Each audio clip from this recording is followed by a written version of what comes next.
Hello mga boss, mga bossing. Welcome back sa ating munting channel. Mayroon akong i-share sa inyo. Ito yung pagkakabit ng pag-install ng spandrel. At ito yung ating kontrata ngayon dito sa lugar ng San Vicente. At pasensya na at ngayon lang ako nakapag-video dahil nga sa ngayon lang ulit tayo nagkaroon ng tanggap. Kaya tingnan natin yung pakita ko sa inyo ating kakabitan ng spandrel. Ito nga pala yung sa pinaka right side gaya ng ating project ngayon. Iikotin natin itong bahay.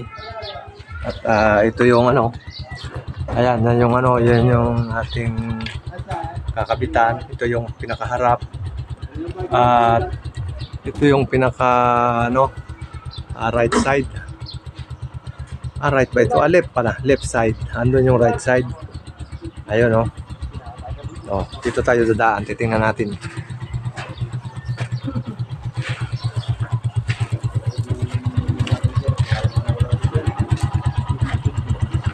Ayan. Ito nga pala yung harap. Ayan. Ayan yung kanyang pinaka-highway, kalsada. At ito yung pinaka-right side.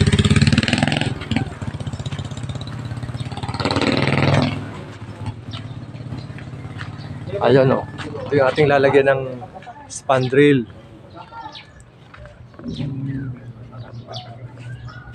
Ayan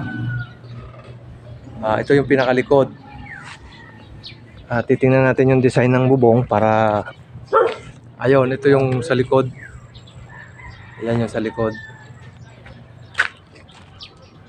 Ayan, punta tayo doon sa pinaka left side.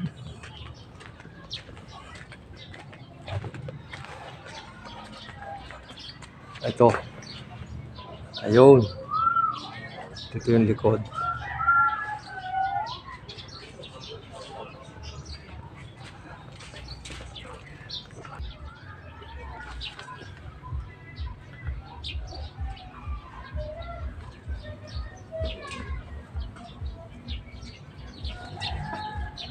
At yun ang kabuuan.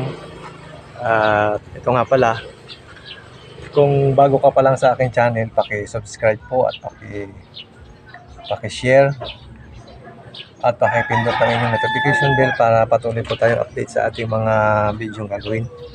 Paki-comment na rin po.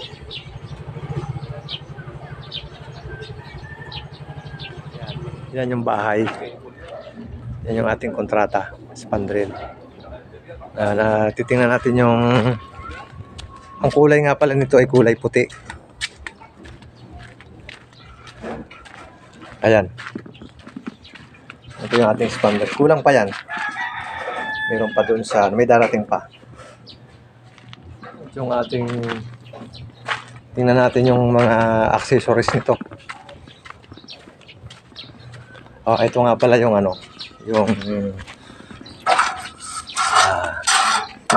yung wall molding. Ito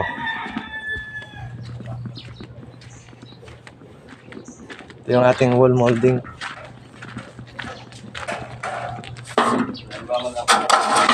Yan.